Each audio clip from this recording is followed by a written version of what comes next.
Fala Samuel, tudo bem? Olha o pessoal da nossa ONG Amor que Serve, que legal. Pessoal, a gente está iniciando uma nova ONG chamada Amor que Serve. O nosso intuito é amar e servir a cidade de Belo Horizonte. Queria que você fizesse parte desse projeto tão legal. Oi, amor. Meu amor acabou de entrar aqui na live. Deixa eu convidar aqui o Gabriel. Renan tá aí também. Renan tá em São Paulo, tá em Guarulhos. Que Deus te abençoe nesse tempo aí. Amanhã é um grande dia pro Renan. Que Deus abençoe. Fala, meu amigo, tudo Fala, bem? Rosão, tudo bem, meu brother? Graças a Deus. Muito melhor agora, em boa companhia, tomando um café. Fala pra mim, tem coisa melhor? Um cafezinho, uma boa Com companhia. essa vista aí atrás de você. Cara, Deus é maravilhoso, tudo que ele faz, né, cara? Deus é Amém. lindo, perfeito. É verdade. E como estão as coisas aí em BH? Cara, a gente tá vivendo um dia de cada vez, né? Como diz aquela música lá, se eu não me engano, é do Baruch, do Magnani, é um dia de cada vez. E a gente tá se adaptando a essa nova realidade, né? A gente entende que a pandemia ela tem funcionado como uma aceleradora de futuros e que ela trouxe para perto muita coisa que já estava em andamento, né? E por causa disso, muita coisa hoje já é presente, como o ensino EAD, o ensino à distância, internet, lives. Então a gente tem aproveitado disso para se esticar, para crescer, para entrar em lugares que a gente antes não tinha acesso. Tudo bem, Isadora? Deus te abençoe, viu? Deus abençoe a Sula, que está mudando hoje também para São Paulo. Que Deus abençoe vocês. Gabi, enquanto as pessoas estão entrando aqui, se apresenta aí pra galera. Fala quem é você, sua família. Meu nome é Gabriel, tenho 28 anos, sou aqui de Campinas, São Paulo. Sou pastor também. Trabalho numa agência missionária, na qual eu tive a honra de fundar, né, há 10 anos atrás. Esse ano, Rosa, a gente completa 10 anos de agência missionária, em outubro. Que legal, mano. Aprendendo a se reinventar no 10º aniversário. É verdade. Sou casado com a Jéssica há 5 anos, não tenho filhos ainda, tenho um cachorro que é quase um filho, mas essa é a nossa caminhada, né? Tive o privilégio de te conhecer alguns anos atrás, acredito que há uns 5 anos atrás, estivemos juntos há uns 3 numa conferência, e depois na viagem missionária em BH, no ano passado não, ano retrasado, né? Foi ano retrasado? É, já, ó, o tempo tá Nossa, passando, hein? passa rápido, estamos ficando velho. Mas é isso aí. E sou Que pastor aqui em legal, cara. Campinas, né? 10 anos de 10 JCM, anos, mano. mano. Mano, que história, hein? Sim. Eu tive o privilégio de ouvir falar da JCM há muitos anos atrás e depois eu tive o privilégio de te conhecer. Eu não me lembro exatamente do primeiro dia que a gente se conheceu, mas eu lembro de momentos específicos assim que a gente viveu juntos, né? Lembro daquela conferência, se eu não me engano, foi numa igreja em Campinas, No Cambuí, Batista do Cambuí. Batista do Campo, é Pastor Elias, né? Pastor Elias, isso. Pastor Elias. Foi uma conferência da JCM ali. Depois me lembro também de um jantar de casais da Central de Campinas, ou foi do Não, Cambuí também? não, era do Cambuí também, um mês antes de você mudar para Belo Horizonte, você assumir a PIB de BH. Nossa, olha só, cara. Foi bem ali na transição, então, né? Foi. Eu lembro que você estava na calçada com a Keila indo pro carro, aí eu falei, vou lá visitar a Iba Vivo, né? Você fala, Gabriel, tô saindo de lá, tô indo para a PIB de BH, assumir a igreja. Isso foi um mês antes, eu lembro que foi final de junho, porque você falou ainda no Encontro de Casais do Dia dos Namorados. Então Foi foi em mesmo, foi em junho. junho. Em agosto você assumiu a Julho, PIB, né? 7 Julho de você assumiu. julho. Então, Menos foi de um o mês, então, menos de cara. um Olha que mês. legal.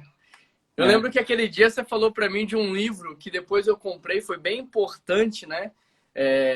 A Quarta Dimensão. Depois, algumas pessoas que estão aqui na live, eu passei para elas lerem também. Esse livro foi bem legal, num momento bem importante da minha Ó, caminhada ali também. Foi bem importante ali no início aqui da PIB, de sonhar, de imaginar o que Deus faria. Foi bem legal. Mas, Gabriel, aproveitando que são 10 anos de JCM, eu já pego o gancho com a pergunta da Keila aqui. Como é que começou a JCM? Como é que começou esse sonho aí?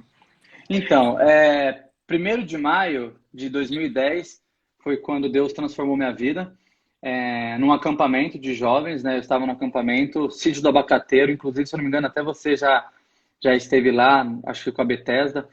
E aí lá Deus transformou minha vida.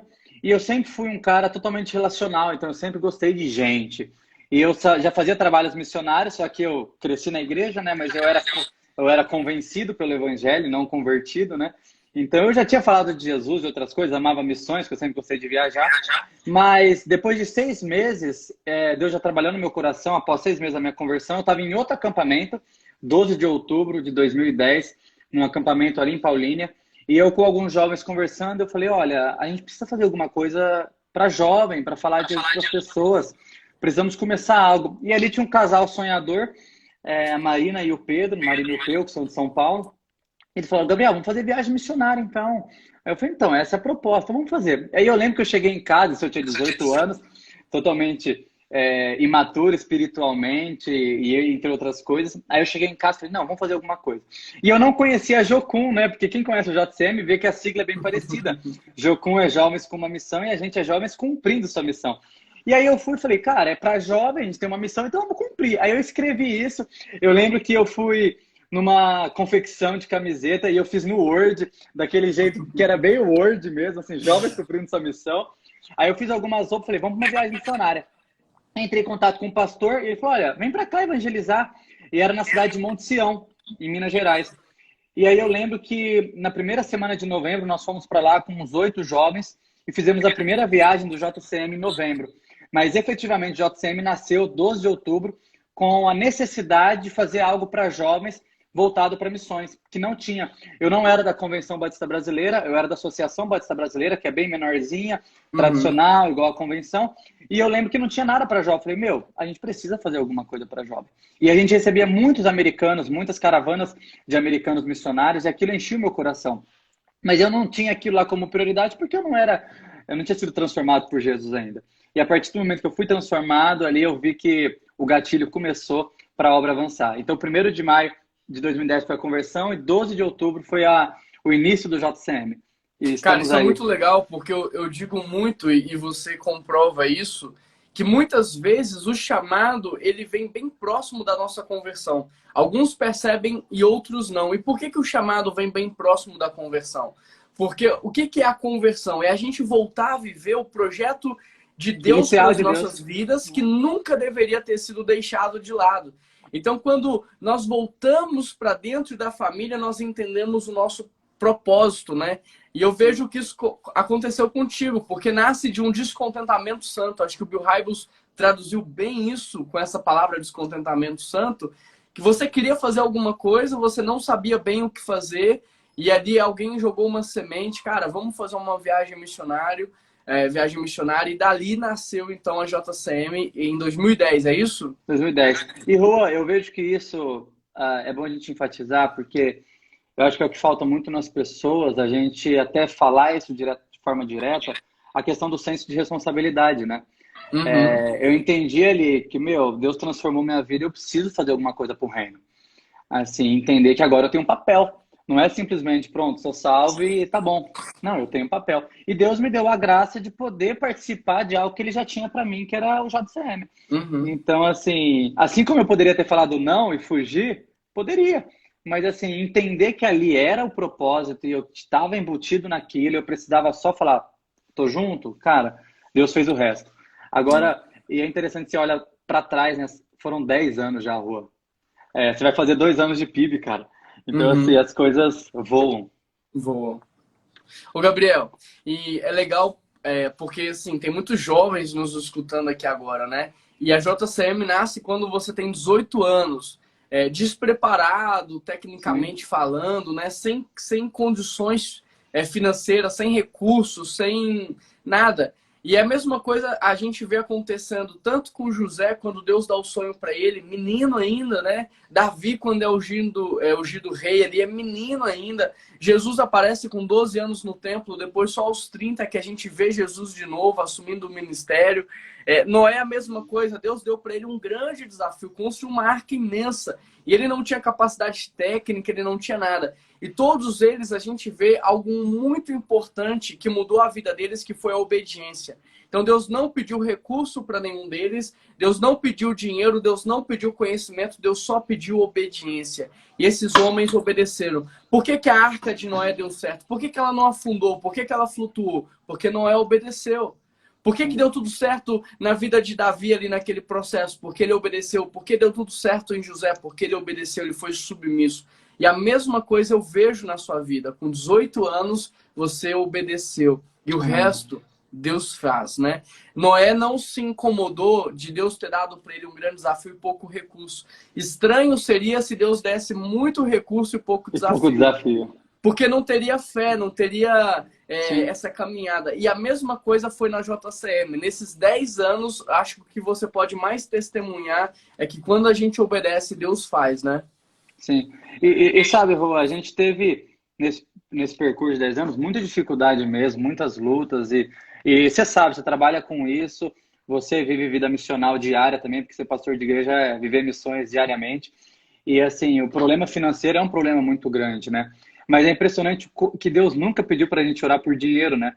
Sempre pediu para a gente orar por ceifeiras, por gente para trabalhar, É né? isso. Então, assim, eu vejo que quando a gente aceita o convite de Deus de assumir a responsabilidade de viver para Ele, o resto Ele faz. Assim, Mateus 6,33 é claro, né? Olha, me busque, o resto deixa comigo. E eu vejo que às vezes as pessoas invertem isso, né? Elas querem primeiro ter o recurso para depois fazer a obra. Mas o pedreiro, ele é pedreiro antes de ter a obra. É Então, isso, é assim, isso. a gente precisa pensar muito nisso, né? E a gente vê isso nitidamente na vida de Noé, porque Deus deu Sim. para ele o sonho e ele teve que obedecer, mas ele não questiona Deus. Mas escuta, e quanto às madeiras? Onde eu vou conseguir? Quanto essa obra vai custar? Como é que eu vou pagar todo mundo? Ele não faz nenhum tipo de questionamento assim a Deus. Pelo contrário, ele se entrega, ele se envolve, ele começa a fazer. Até a chegada dos animais é algo que Deus faz, né? Então a gente só precisa obedecer, se entregar, porque Deus vai fazer. E nesses 10 anos, a JCM, eu conheço um pouco da história, viveu disso, de você obedecer, dar o próximo passo e Deus colocar o chão. O Gabriel dá o próximo passo e Deus coloca o chão. Então você jovem que está nos ouvindo e Deus tem um chamado para a sua vida, obedeça. Não existe nada melhor do que você viver a vida que Deus sonhou para você. Tem muito jovem vivendo outra vida, vivendo a vida de outras pessoas, vivendo a vida de pessoas que projetaram nele expectativas que não são expectativas divinas. Será que você tem sido obediente ao seu chamado? Gabriel, e é nessa obediência que também nasce a base, né? Sim, a base foi outro sonho. Eu enxergo muito de Deus que um dom que Deus me deu é o ensino. Eu sempre gostei muito de ensinar na área da educação física que eu trabalhei, em outras áreas, e assim, eu gosto muito. Eu lembro que eu sempre queria, eu chegava nas igrejas, Juan, com o projeto, e eu via assim, gente querendo falar de Jesus, mas não sabia como. E a gente falava algo simples, eu costumo até falar no JCM, que eu falava como se fosse 1 mais 1 e a pessoa não entendia. E aí eu percebi que faltava o quê? Conhecimento mesmo, prático, de entender ali Atos 9, quando Deus vira para Paulo e fala assim, filhão, usa sua vida como testemunho vivo. E ali começava. Então, assim, eu queria sempre ensinar e treinar pessoas. E aí eu lembro que foi muito tudo providência de Deus. A gente estava numa viagem missionária em Boiçucanga, no litoral paulista, ali perto de São Sebastião. E aí eu convidei um empresário com a esposa e os filhos irem lá na viagem missionária. Como era próximo, eles podiam ir no final de semana. E eles foram no final de semana com os meus pais, eles ficaram encantados do projeto, participaram da escola bíblica de férias. E aí eles foram embora na segunda e ele me ligou. Eu estava lá na viagem, eu lembro como se fosse hoje, ele me ligando, falou, Gabriel, eu queria tomar um café com você. Eu falei, amém, quando eu chegar da viagem missionária, a gente vai tomar um café. Aí ele me levou numa padaria, a gente sentou, ele começou a conversar, falou, Gabriel, qual que é o seu maior sonho? Eu falei, cara, meu maior sonho é treinar gente. É eu receber gente do Brasil inteiro, treinar essas pessoas e mandar de volta para suas igrejas para viver missões. Então eu treino a área missiológica e elas voltam e praticam isso com as suas igrejas, porque acontece a multiplicação, porque é muito fácil eu chegar, receber tudo e ficar para mim. Mas eu quero não, que elas espalhem isso. Ele falou, não, então, Deus colocou no meu coração e do coração da minha esposa de doar o nosso carro para vocês. Eu falei, amém. Ele falou, meu carro vale R$200 mil e eu queria dar o meu carro para vocês. E assim, a gente estava em 2016, o Brasil estava enfrentando aquela crise altíssima. Quem naquele tempo daria um carro de R$200 mil para alguém? E aí eu virei e falei assim, então, mas... Ele falou, então eu quero te dar o carro, porque a nossa ideia é comprar um ônibus, e aí esse ônibus você faz um monte de consultório e vai nas comunidades. Eu falei, então, mas esse não é meu sonho. Meu sonho é ter um espaço. Ele falou, mas como você quer? Eu falei, olha, eu queria ter um espaço grande para fazer um acampamento, para alugar para as igrejas, para virar renda para o projeto, e ali no acampamento fazer uma base aonde eu recebo as pessoas, treinam, elas trabalham no acampamento e depois elas voltam para suas igrejas. Ele falou, então amém, vamos fazer isso. E aí, Juan, comecei a correr, você foi aqui de Campinas muitos anos, comecei a correr e em várias cidades vizinhas, Valinhos, Vieda, Amparo, Cosmópolis, e achei um terreno em Cosmópolis muito top, era 10 mil metros quadrados, já tinha água, iluminação, e ele falou, olha, eu quero 280 mil no terreno. Eu falei, olha, não tenho, só tenho 200 mil e outra coisa, vai entrar um carro no negócio. Você que sabe como, essa área imobiliária, quando entra carro, desvaloriza muito. Uhum. Aí eu falei, não, 200 mil reais. Ele falou, olha, não dá, não dá. Eu falei, então tá bom, fui embora. Passou 2 semanas, ele me ligou e falou, 250 eu entrego. Eu falei, olha, tenho 200 mil e é o carro ainda. Ele falou, não, não dá, não dá. Rua, passa um mês e ele me liga, olha, pode vir aqui hoje, eu fecho por 200 mil reais. Falei, então tá bom. Peguei meu carro, tava indo para lá, e aí foi interessante que avisei o empresário, ó, estamos indo para lá, tal, tal. No caminho, Deus virou para mim e falou assim, eu lembro de ouvir a voz de Deus claramente. Então, Gabriel, mas não é lá. Aí eu falei, Deus, mas tá de sacanagem comigo? Eu fiquei um mês negociando com o moço, criei expectativa nele, e o senhor fala que não é lá? Ele falou, não, eu quero algo na cidade. Aí tá bom. Aí eu fui, liguei pro empresário e falei, olha, não é lá. Deus quer um negócio na cidade. Ele falou assim, na cidade? Eu falei, na cidade. Ele falou, então, eu tenho um barracão na região do Ouro Verde. Você conhece? Eu cresci na região do Ouro Verde. Eu conheço a região do Ouro Verde na palma da minha mão. Aí ele falou assim, então, eu tenho um barracão lá na Avenida Suassuna. A Avenida Suassuna é a avenida principal do bairro. É como se fosse uma avenida aí, lá da Savassi, que é a avenida principal do bairro, ali do bairro. E aí eu virei e falei assim, olha, então, eu aceito. Ele falou, então, o barracão vale R$ 1,5 milhão e eu queria te dar o barracão. Então, olha que interessante. No primeiro momento, Deus estava me dando um carro de 200 mil. Eu achava que ele estava me dando um carro de 200 mil. Mas ele só queria que eu obedecesse ele e entendesse que não era lá. Eu poderia falar, não, Deus, o senhor está enganado. É lá, é o acampamento, é a visão. Mas não, Deus queria um negócio na cidade.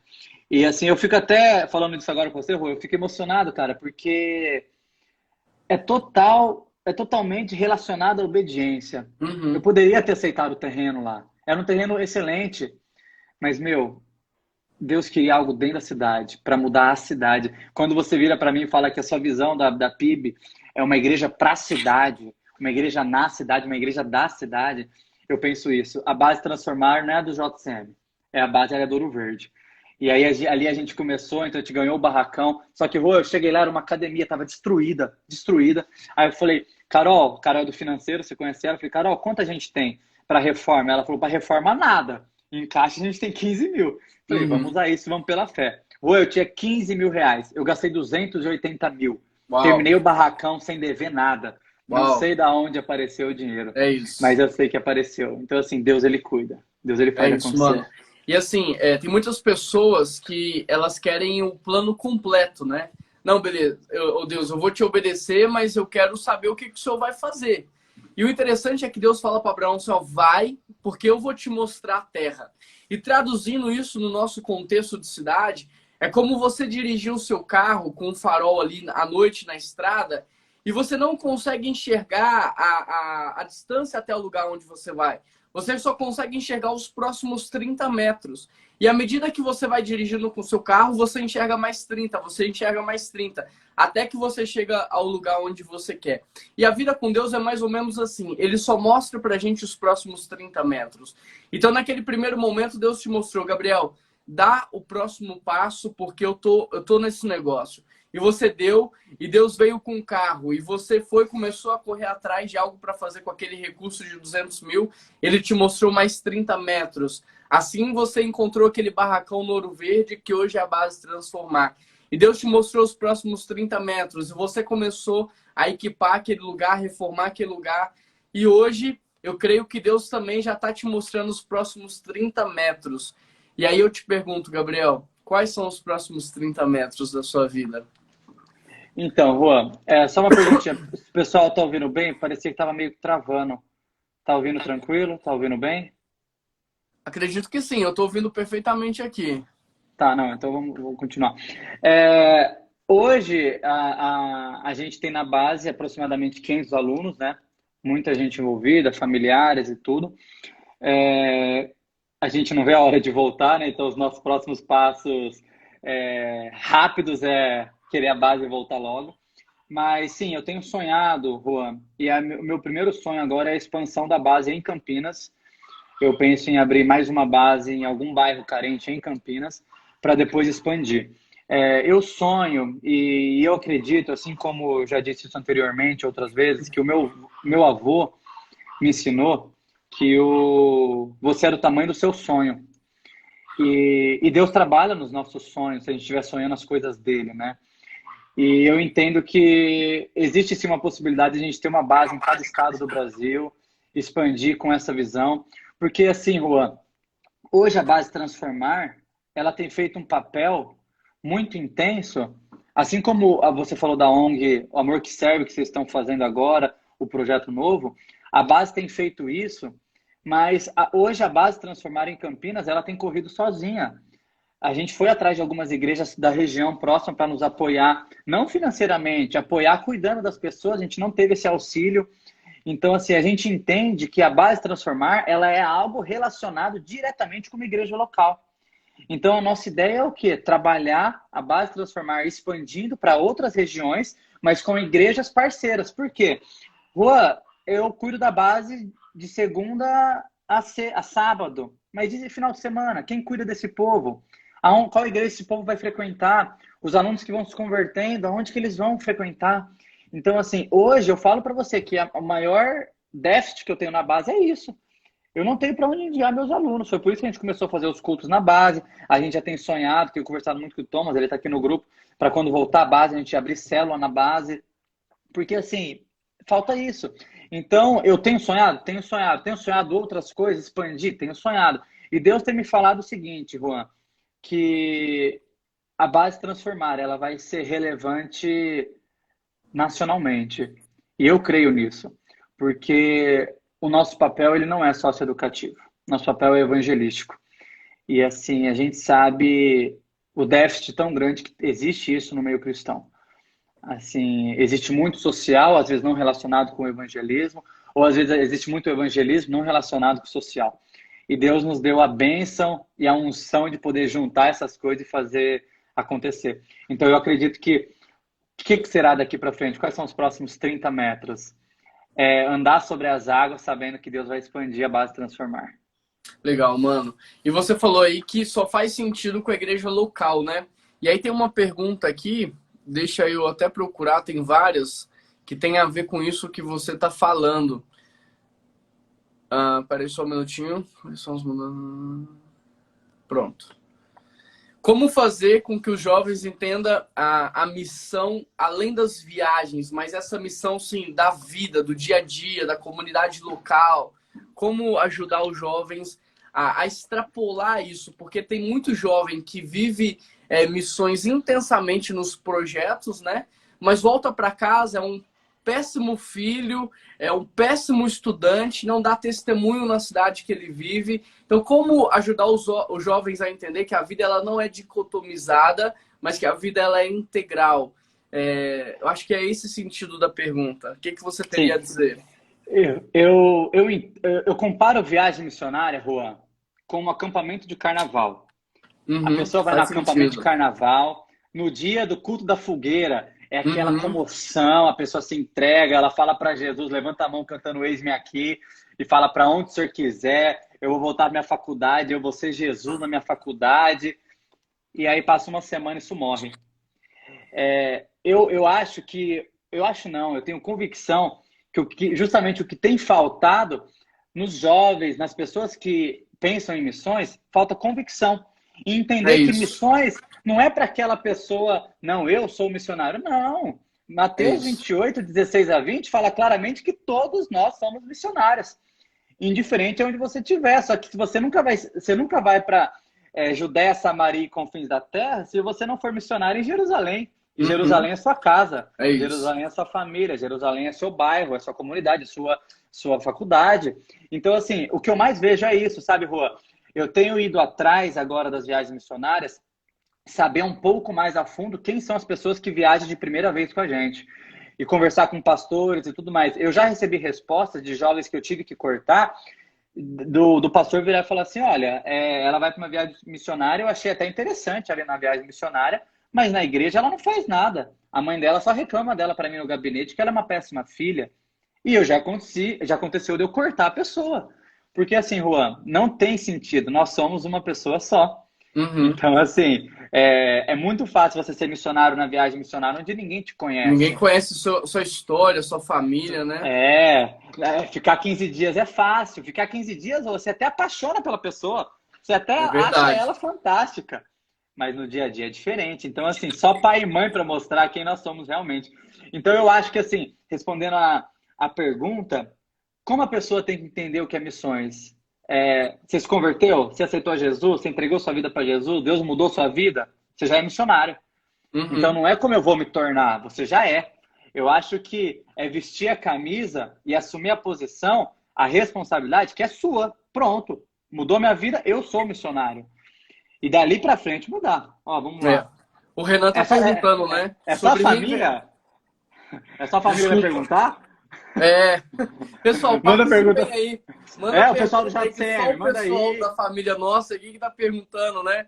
Mas o Renan tá perguntando sobre a forma de fazer missões, porque durante muito tempo, principalmente no nosso meio batista, era assim: a gente envia, a gente sustenta, a gente ora, mas ele que faz a missão lá e eu aqui vou viver na minha vida Sim, como eu quiser, né? E eu acho que de fato precisa ser reinventado nesse sentido da igreja entender que toda a igreja é pastor, toda a igreja é missionário, porque ser missionário e ser pastor é eu falar de Jesus e eu cuidar dessa pessoa. Não é muito sim. mais romântico do que isso. É muito simples, é fazer discípulos. E fazer discípulos é fazer amigos espirituais. É eu ser intencional nas minhas amizades, né, Gabs? Sim. Respondendo a pergunta do Renan.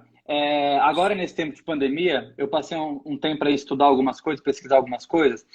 E ali, quando teve o plano Collor, que teve aquele choque nacional, que logo depois entrou o plano real, muitas empresas quebraram porque da noite para o dia elas não tinham dinheiro e não tinha como pagar as indenizações dos funcionários. Foi ali que começou a surgir muito intensamente, Juan, a terceirização de serviço, onde as empresas começaram a contratar uma empresa que tinha os funcionários e ela só pagava para a empresa, não pagava mais para os funcionários. Então não tinha mais vínculo empregatício, só tinha com essa empresa prestadora de serviço. E isso, de certa forma, foi o que aconteceu com a igreja muito intensamente. A igreja começou a terceirizar um serviço que é dela. Ela começou a pagar pessoas para fazer missões, aonde quem tinha que fazer missões era a igreja local. Porque se a gente olhar ali na igreja primitiva em Atos, sempre partia da igreja a viver missões. E não o contrário. O missionário está lá e a igreja recebe o que o missionário manda, as cartas e tudo mais. Sempre começava na igreja local. E eu vejo que essa é a grande dificuldade. A gente tem terceirizado a missão, né? A gente tem feito aquelas campanhas, se eu não me engano, em agosto e outubro para missões nacionais, missões mundiais. Envia o nosso sustento, mas a gente continua no banco, continua ali confortável e passa um ano inteiro e a gente não fala de Jesus para ninguém. Eu acredito que a forma fantástica de fazer missões hoje, é claro, você no seu dia a dia, onde você está, mas com ações que causam impacto direto. Por exemplo, o Amor que Serve. Quando nós estivemos na PIB de Belo Horizonte e nós fomos evangelizar na praça, eu lembro que ali começou, eu lembro que a gente conversava disso, começava um despertamento muito grande no seu coração sobre trabalhar com morador de rua. E ali, o período que a gente teve, a gente trabalhou muito com morador de rua. E foi um presente de Deus de forma sobrenatural quando o morador de rua entrega a vida para Jesus e na segunda-feira seguinte ele está empregado e vai para o Paraná. Você lembra disso? Curitiba, Então, mudou para Curitiba, Curitiba, já com emprego, com tudo. com tudo. Mas o que? Foi uma ação direta de impacto que causou, onde a gente usou uma estratégia, uma situação para poder pregar o evangelho. Eu acho que hoje fazer missões é muito relacionado com isso. E não existe época melhor que Deus nos deu de bandeja em pregar o evangelho na época de pandemia, onde as pessoas estão mais necessitadas. Eu A acho que crise é no o que a mundo, gente... a oportunidade é da igreja. Exatamente. Essa frase resume isso. A crise é no mundo, mas a oportunidade é nossa. E a gente precisa olhar como oportunidade. Às vezes a gente olha a situação e fala, nossa, meu, o que a gente vai fazer? Como que vai funcionar? Meu, Deus está dando isso de mão beijada. Quantas e quantas pessoas saíram da sua zona de conforto, começaram a ir para as redes sociais para mostrar missões através disso? Porque a gente esquece ao pé da letra, né, Juan? Mas a palavra missão, a palavra missionário, não está no Novo Testamento. E ali a palavra missão é o quê? Você cumprir alguma coisa que te foi designado. E Uhum. o que foi designado para nós é ir de pregar o evangelho. Então, assim, nós precisamos avançar nessa obra, entendendo que, indiferente da situação, dá sim para fazer missões. Não precisa ir para a CEPAL, para o CIEM, para fazer um curso de missões. Você pode viver quem você é e assim você faz missões. Que legal, mano. O pessoal tá participando muito aqui do bate-papo, mas pergunta que é bom mesmo, só tem daquela e do Renan. Ah, tem uma aqui do Nagasaka, meu amigo lá de São Paulo, Augusto. Saudade de você, mano. Como que você tá? Como dar continuidade na obra após o retorno dos missionários, visto que alguns são temporários, né? Você consegue ver a pergunta toda aí? Ou Não, não eu se consigo só aparece? até como dar conti. Aí tem 3 pontinhos. No trabalho pós-retorno. Então eu acho que deve ser alguma coisa no sentido o projeto vai e como é que quando o projeto se encerra a continuidade disso. Acho que é talvez a parceria com a igreja local, né? Sim, eu acredito assim, Juan. Eu entendo a pergunta dele. Nagasaki, eu acho. Você falou o nome dele aí. Augusto, Augusto. Eu entendo assim. Nakazawa, Tá, Nakazawa. esse amigo isso aí. Eu entendo assim que a gente só vai dar continuidade numa obra ou iniciar de novo uma obra se ela foi parada. E assim, nesse tempo, eu acho que o que a gente tem que entender é isso: a gente não pode parar. Então a gente não vai continuar, a gente só vai avançar, Uhum, fazendo aquilo que não foi parado. Mas eu vou dar um exemplo da base transformar. O que a gente tem feito de ações, por exemplo, para manter esse vínculo? Eu acho que nesse momento de pandemia, o nosso papel principal e objetivo é continuar sendo relacional com o público e não parar com isso. Eu vejo vocês nas lives, nos cultos online, continuar tendo esse vínculo afetivo com as pessoas. Na base transformar, a gente tem continuar através dos grupos de WhatsApp, dos professores com os alunos, da direção com os alunos, nas redes sociais da base transformar e algumas ações, igual a gente entregou cesta básica para todos os nossos alunos. E quando a gente entregava a cesta básica para o nosso aluno, a gente estava mostrando para ele: olha, a gente não esqueceu de vocês. A uhum. gente continua cuidando de vocês. Porque eu acredito, Juan, que quando voltar, vai causar um impacto a nível mundial que nunca ninguém esperou. Que quando virar, o pessoal falar assim: podem ir para as ruas, vai ter uma movimentação tão intensa para as ruas que ninguém mais aguenta ficar em casa. Aham. Então, eu acho que voltar à rotina vai ser muito natural. E a obra missionária vai ser dessa forma. A única diferença: as necessidades vão mudar. Porque vai ter muita gente desempregada, vai ter muita gente doente, muita gente com medo. Então, o nosso papel como agente transformador na cidade vai ter que ser de acordo com a demanda real das pessoas. E Porque assim, antigamente a demanda era diferente. né? Sim. Quem se antecipa governa, né? Já dizia um amigo meu aqui de Belo Horizonte, Carlos Damasceno. A gente precisa entender que o futuro a gente não espera por ele. Qual que é a melhor forma de prever o futuro? A gente vai ver no marketing, é criando o futuro. E a gente cria o futuro a partir de pequenos hábitos. Então a gente precisa olhar para esse retorno da vida cotidiana e entender que hoje a gente está tendo grandes oportunidades e saber aproveitar essas oportunidades. Então, sim, o entrar na internet para as igrejas e projetos missionários tem sido algo muito legal. Eu tenho visto várias campanhas de evangelismo nas redes sociais. Então, use a sua rede social para dar o seu testemunho pessoal, para falar do que Jesus fez na sua vida, para falar que Jesus pode mudar, transformar. Então, eu tenho visto isso de maneira muito ascendente. E a gente precisa entender que esse é um momento importante, como o Renan perguntou, não só de reinvenção missionária, mas de reinvenção da igreja, de reinvenção das nossas vidas, das nossas prioridades. E a partir disso a gente está antecipando, criando o futuro e gerando oportunidades, né? Sim. Tem um livro muito bom do John Maxwell que ele diz assim: tem dia que a gente ganha e tem dia que a gente aprende. Ou seja, a gente nunca perde. E eu acho que nesse tempo de pandemia justamente é isso, né? A gente aprender, reaprender o que a gente pode fazer para a missão ser mais efetiva, para a igreja ser mais efetiva. Eu fico muito feliz, até as pessoas que estão ouvindo, algumas nem conhecem de fato a PIB de BH diretamente, o pessoal do JT muitas vezes, não sei se já foram lá ou não, mas o Rua estava me contando, Rua, do culto infantil que você fez, que chegou a Uhum. ter muitas visualizações, depois o pessoal assistiu tudo. E assim, todo mundo estava preocupado em fazer culto para adulto. Ninguém estava preocupado em fazer culto para criança. Então, quando você reinventou, olhou para a criança, tem duas crianças em casa, pô, meus filhos têm necessidade, não é eu fazer o cultinho com eles aqui, eles precisam de algo a mais. Uhum. E de repente você supra essa necessidade, você está realmente fazendo isso que esse É. jovem perguntou. Assim, você reinventou para fazer acontecer. Eu acho que a gente tem que pensar realmente muito nisso quando voltar tudo. Outra coisa que a gente fez, assim, que está tendo uma repercussão muito legal, é um culto de adolescentes online. Então, é algo que ninguém estava pensando e o adolescente tem uma fome muito grande, uma necessidade muito grande. E a gente reinventou o nosso culto de adolescentes e ficou muito legal. Hoje, os Eu, vídeos mais vistos do nosso canal lá, PBH, é o culto infantil e o culto de adolescentes. Então, fica até a dica para quem está assistindo aqui. Depois confere lá, tá muito legal. eu gostei muito do culto de adolescente, inclusive você tem excelentes atores. O João aí, Nonato, o João e o JP, Você assistiu desse domingo, cara? Fizeram um jornal nacional. Aqui, Assim, Gabriel, assiste o desse domingo, cara. Ele superou muito o que passou. Cara, tá muito legal, muito legal. Assiste. O Vitor também aqui, ó, é ator, tá aí, tá comentando aí, ó. Tá muito legal mesmo.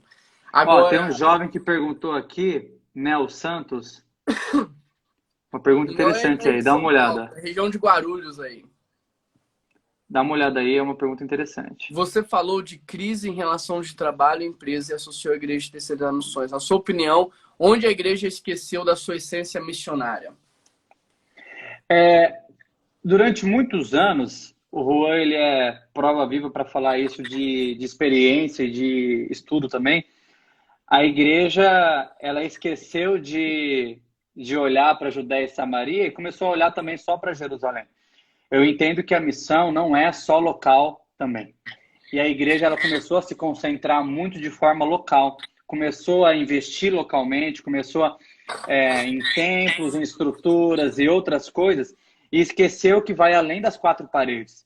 Começaram a fazer eventos, eu sou de igreja desde sempre. Se você começar a observar, a maioria dos eventos que a igreja faz é para crente, eventos para pessoas de dentro, ou até eventos quando é para pessoas de fora. Quando as pessoas de fora chegam na igreja, elas precisam de um dicionário, porque é um vocabulário todo evangeliquez. Então, eu acho que a igreja, por um grande período, graças a Deus, ela tem acordado. Eu tenho visto isso em diversas igrejas, em diversas denominações, mas o grande problema é que a igreja ela se comunicou com o mundo somente de forma evangélica. E ela não se comunicou com o mundo com a linguagem que o mundo entende, com a palavra que o mundo entende, que é ir até lá, é se relacionar, é conversar, é mostrar uma outra visão. Porque o que a gente queria, né? A gente não ia até as pessoas, a gente queria que a pessoa viesse na igreja, ouvisse dentro da igreja, acertasse Jesus e ficasse ali. Mas a gente esquece que o evangelho é para fora, né? A palavra eclésia mesmo, ali em Atos 2, 42 a 47, é claramente chamado para fora, né? Então, assim, acho que o que faltou da igreja na terceirização do serviço foi isso. Ela começou a trazer para ela o que ela não podia cumprir na rua de trás. E eu acho que... Mas eu entendo, eu tenho visto que muitas igrejas têm acordado. E graças a Deus por isso. Mais uma pergunta aí do André. André é daqui de Belo Horizonte. Como ter certeza do seu chamado? Ó, para mim, a partir do momento ali que eu não tive dúvida que Deus transformou minha vida em 1º de maio de 2010, eu tive uma experiência relacional genuína com Cristo. Naquele momento eu já entendi que tudo que Deus me falasse ou me convidasse a fazer, não era Ele me chamando para fazer, mas era Ele me chamando para cumprir uma obrigação designada por Ele. Então eu entendi desde cedo que o chamado, porque chamar é muito fácil. Por exemplo, ô Juan, vamos fazer uma live, estou te chamando para a live. Ih, Gabriel, não vai dar. Eu entendo que de Deus não foi dessa forma. De Deus foi assim, olha, não estou te chamando, eu estou te convocando a cumprir algo. Por isso que eu entendo o chamado muito mais como convocação do que convite. Porque a gente tem essa mania. Se você está sentindo no coração entregar sua vida para missões. Meu, se entregou sua vida para Jesus, sua vida já é de missões. Uhum. Então, eu entendo que qual é a minha convicção do chamado? É minha convicção de conversão. Quando Deus transformou minha vida ali e me falou assim, Gabriel, agora eu quero que você faça isso. Eu não tive dúvida, porque eu não estava tratando com alguém, com um patrão. Eu estava tratando com o Senhor, na qual eu sou escravo, doulos, né? Eu sou escravo do meu Senhor. Então, o escravo ele não tem opção de falar, não, não quero. Ele faz. Então eu entendi dessa forma. Acredito que deu para responder esse jovem. É isso, ele tá até comentando aqui, agradecendo. A Yasmin tá perguntando agora. Para mim não apareceu aqui, mas Como falei. você lidava com as pessoas que não acreditavam no seu sonho? Tá. Ó, já vou fazer um marketing aqui, tá, Juan? Uhum, Quanto vale o seu sonho?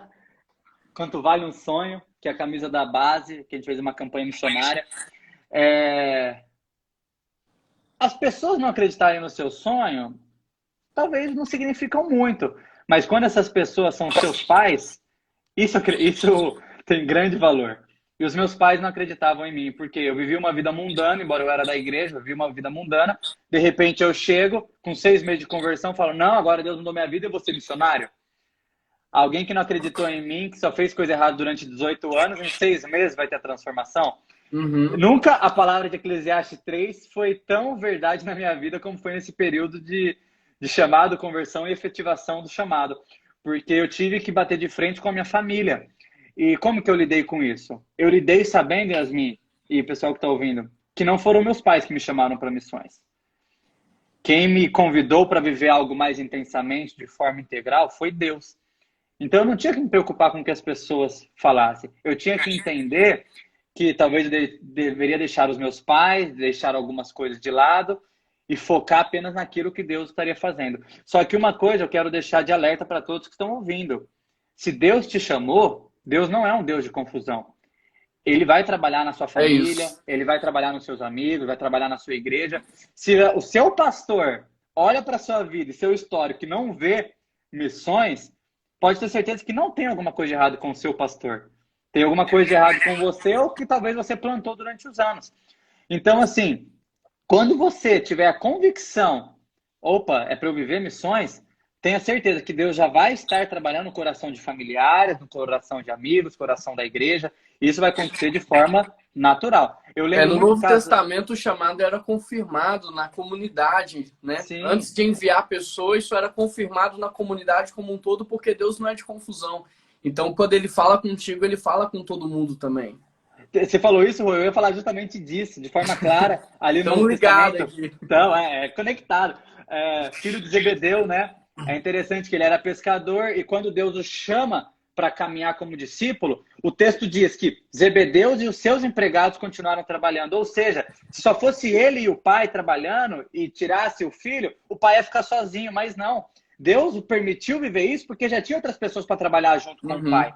Eu vejo isso de forma clara no meu próprio chamado ministerial, que quando eu fui viver missões, foi um tempo muito turbulento antes disso, Rua, porque minha irmã foi fazer medicina, então aí ela foi fazer medicina em Pouso Alegre, em Minas Gerais, e aí eu trabalhava nas academias com meu pai tem uma empresa de academia, então eu trabalhava com ele. E aí, quando eu fui viver missões, foi no ano exato que minha irmã sentiu que não era para fazer medicina, ela trancou a faculdade de medicina, veio, voltou para Campinas e passou na Unicamp Educação Física. Aí ela foi fazer Educação Física, ou seja, eu estava saindo para viver missões, enquanto ela estava voltando para ajudar meu pai. Então foi algo assim que Deus preparou e Deus cuidou. Não foi algo, olha pai, tô indo e se vira nos 30. Uhum. Não. Eu estou indo, mas Deus está cuidando, Deus está mandando alguém para cuidar. Então Legal. isso é uma coisa que efetiva o seu chamado, né? O João tá perguntando aqui, ó. Você acredita que essa crise diminui ou aumenta o fogo para servir? Olha, eu conheço o Juan e eu sei que ele gosta muito de churrasco também. Eu acredito que é igual churrasco. Se você não colocar carvão, o fogo apaga. Então, assim, a vida missional é uma vida, o tempo todo, você está nutrindo ela, você está enchendo ela. O que mais acontece é missionários frustrados no campo porque eles pararam de encher, o tanque ficou vazio. Então, assim, esse fogo tem totalmente relacionado a isso. Você tem que encher o seu tanque. Você tem que esse fogo, ele apaga ou diminui, diferente, as diversidades, as dificuldades vão aparecer. Mas você tem que entender que o seu fogo não está nisso. Seu É. fogo está na sua convicção de saber que está vivendo para o É lugar isso, né, certo. Gabriel? Hoje a gente vê um cenário de muitos crentes emocionais que dependem dos acordes menores, de um padzinho para se sentir chamado, inspirado. São crentes que são movidos pela emoção e não pela convicção. Eu acho que falta muito isso hoje, a convicção de quem eu sou e do que eu tô aqui para fazer, né? Crentes epidermes, né? Que é só na emoção, ali no que sentiu. Nossa, eu É. senti hoje. Meu, não tem isso não. Ô, Juan, você é pastor. Quantas vezes a nossa luta é a gente, com a gente Uhum. mesmo. É É uma luta isso. emocional, uma luta de ego em saber o meu É. lugar. Porque a gente começa a viver missões, as pessoas falaram, nossa, que trabalho fantástico. E o que a gente pensa assim, nossa, sou eu que estou fazendo? Não, a gente tem que lembrar sempre que não é a gente que está fazendo. É. Senão o fogo E outra apaga. coisa é o seguinte, é que quando você nasce de novo, você é um bebezinho e depende de alguém para te alimentar. Mas quando você deixa de ser menino e cresce, você precisa criar um programa de autoalimentação. Um adulto não depende de outro para colocar uma colherzinha de comida na boca dele. Um adulto não se alimenta só no domingo. Se ele se alimentar só no domingo, ele morre. Então, todo crente precisa criar um programa de autoalimentação e ele precisa se alimentar todos os dias para que ele seja uma pessoa espiritualmente saudável, né? Vivemos uma época, ô, Juan, de crentes desnutridos, você concorda com isso? É isso, mano. E aí, mano, vai sair uma nova pesquisa do IBGE, né? Mas nós somos mais de 50 milhões no Brasil. E a grande questão é como nós somos mais de 50 milhões no Brasil e a corrupção continua a mesma, o problema continua o mesmo. A questão é o seguinte, é Jacó e Labão. Os dois têm ovelhas. Os dois têm ovelhas, só que as ovelhas de Labão não têm marca. As ovelhas de Jacó são marcadas. Então, ovelha tem um monte por aí, mas ovelhas emocionais. Ovelhas convencidas e não convertidas. E falta isso, a gente ter a marca de Cristo nas nossas vidas para que de fato haja transformação das cidades. É o que mais precisa acontecer, mas transformação da cidade é a consequência dos lares. Enquanto a gente não entender isso, que primeiro eu preciso ser um bom filho, um bom pai, uma boa mãe, eu preciso ser crente na minha casa, enquanto isso não acontecer, não adianta, a cidade vai continuar a mesma, né? E Juan, você falou isso, cara, e a gente sempre pensa no macro, né? É, Mas, cara, Deus ele sempre trabalhou no micro, né? Ele só tornou o macro possível se você fosse fiel no pequeno, né? é isso. Então a gente esquece isso. E você falou de 50 milhões, eu fico revoltado muitas vezes, Juan, porque Jesus e mais 12 mudaram a vida missional da igreja Até e a hoje, né? nossa Mais de 2000 vida. anos depois e a 12. transformação permanece. Um pastor e 12 ovelhas. E uma ovelha era fujona, vacilona. É. E a gente com 50 milhões tá aí. Parece que tá patinando, tá na esteira, não sai do lugar. Uhum. Porque a Triste. gente quer o macro, a gente não quer o micro. Enquanto não houver transformação nas casas e nas famílias, não vai ter na cidade. Não. Então, a Bíblia diz em Timóteo, aquele que não cuida dos seus familiares é pior do que um descrente. Então, não adianta eu querer fazer missões na Praça Raul Soares, não adianta eu querer pregar Jesus lá na Ásia, não adianta se eu não prego Jesus dentro de casa com o meu testemunho. Então a gente precisa aproveitar, porque eu acho que esse vento de pandemia veio para colocar tudo no lugar certo. E nesse Ah, lugar certo é tempo de ser igreja nas casas. A igreja nunca deveria ter saído das casas. É tempo de ser igreja, de ter culto, é tempo de ter sacrifício, oferta, generosidade, amor, sem contrapartida dentro das casas, porque a transformação das casas vai trazer a transformação das cidades. amém. Eu nunca vi a gente voltar às raízes de forma tão intensa, né, Juan? É isso. Deus precisou mover muita coisa para que a gente voltasse e entendesse qual que é o princípio da igreja primitiva, né? É relacional, é casa. Ó, tem alguém. Ó, Juan, para você essa daí, da Rosane e a Gisele. Aham. Ah, tá. A Rosana é lá de Vinhedo, da Ibaviva.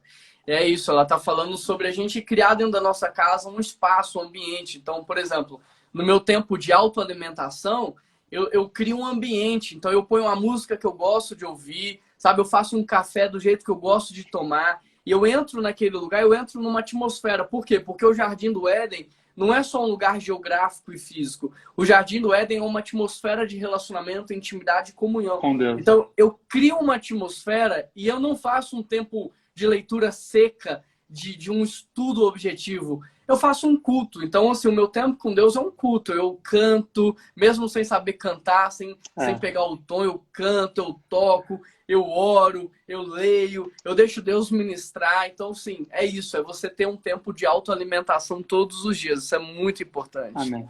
Na hora do seu culto, que for cantar, chama aquele para cantar, Rô. Acho melhor, né?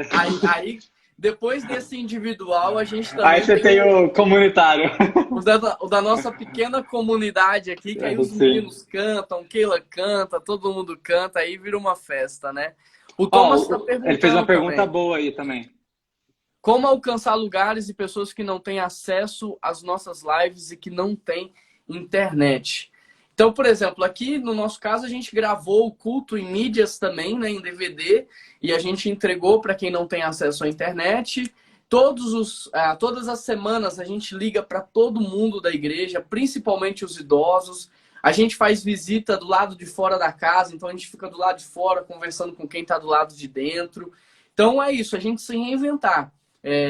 Deus deu para o homem a madeira e falou assim, ó, agora você cria da madeira o que você quiser. E o homem tirou a mesa, tirou tudo. Então, o que Deus deu para a gente hoje? A nossa parte é cultivar e tirar disso algo que a gente consiga usar como estratégia.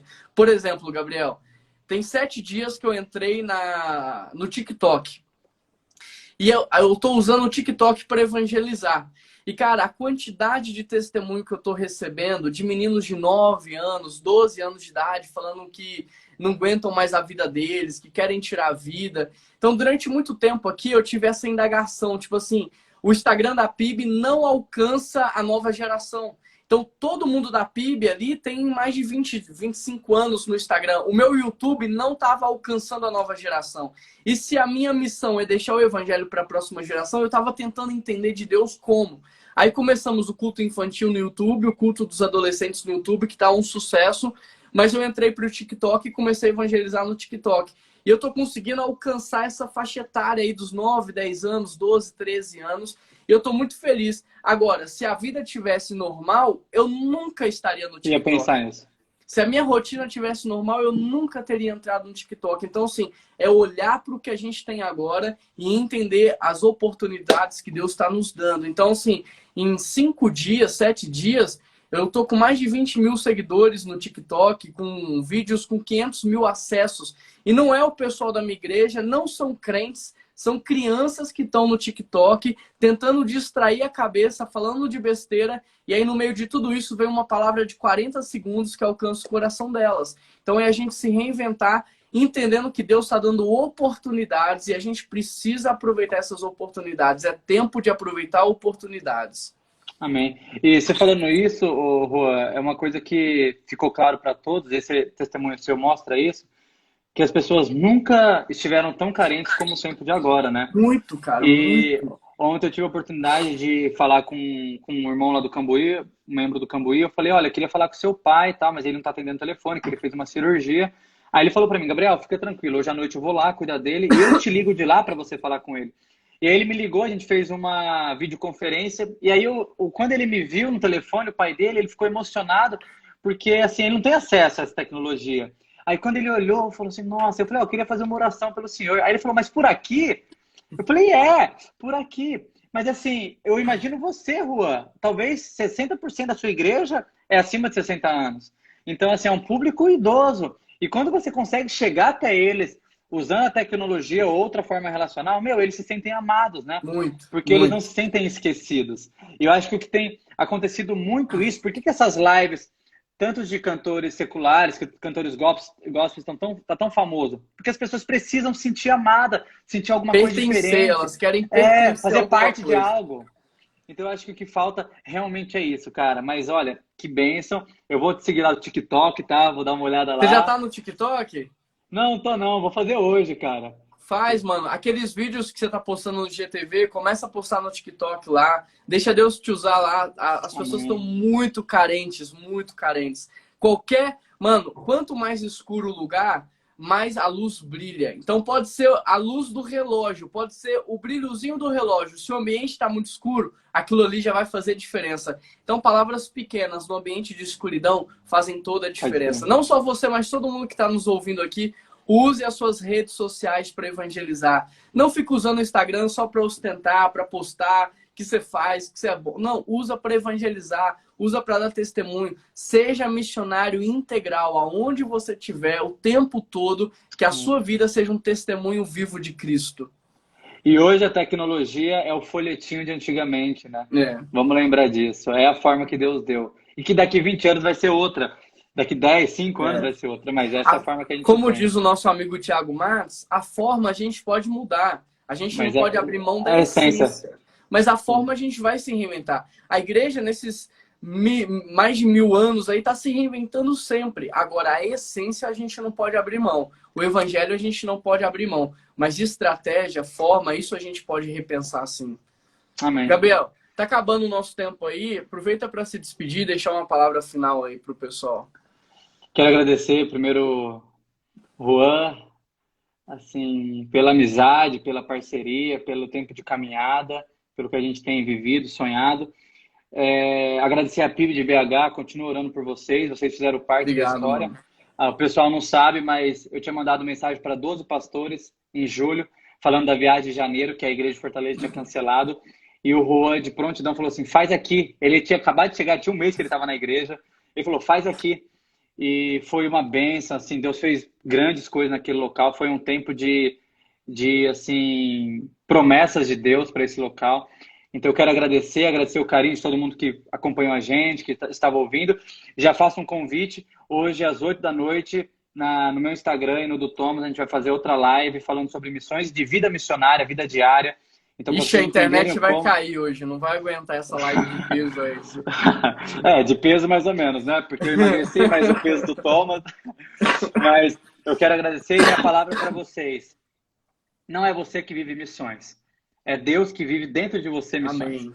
Então, esteja disposto a viver o que Deus tem. E, Juan, tamo junto, que precisar, PIB de BH, você, Keira, as crianças, e Cruzeiro, segunda divisão. Estamos juntos. Aqui, essa é a melhor fase do Cruzeiro, tá? Uns 60 dias sem perder nenhum jogo. Grande fase, meu time voltou. Mas só tem um time com 3 títulos na primeira temporada, né? Ó, tamo junto, pessoal. Obrigado. Vocês, legal ver gente do Brasil inteiro aí envolvido, participando. É isso, a gente é uma família, isso é o reino de Deus. Não importa o lugar que você está. E assim, seja luz na cidade que você está, seja bênção na cidade. Deixa Jesus Cristo resplandecer através da sua vida, que as pessoas ao olharem para vocês, que elas possam ver Jesus na vida de vocês, na forma de falar, na forma de olhar, na forma de abraçar. Que Deus use muito a vida de vocês. Gabriel, obrigado pela amizade, obrigado pela generosidade. Agradece a Jéssica ter compartilhado você conosco aí. Manda um abração para ela. Manda um abração para o seu pai, que eu amo muito ele também. Que Deus abençoe muito a sua família como um todo. Que Deus possa continuar usando vocês cada dia mais e mais, viu? Valeu, gente. Obrigadão. Rosão, tamo junto, viu? Que precisar aí. Valeu. Tamo junto. Deus abençoe. Esposa e as crianças. Um abraço. Amém. Tchau, tchau.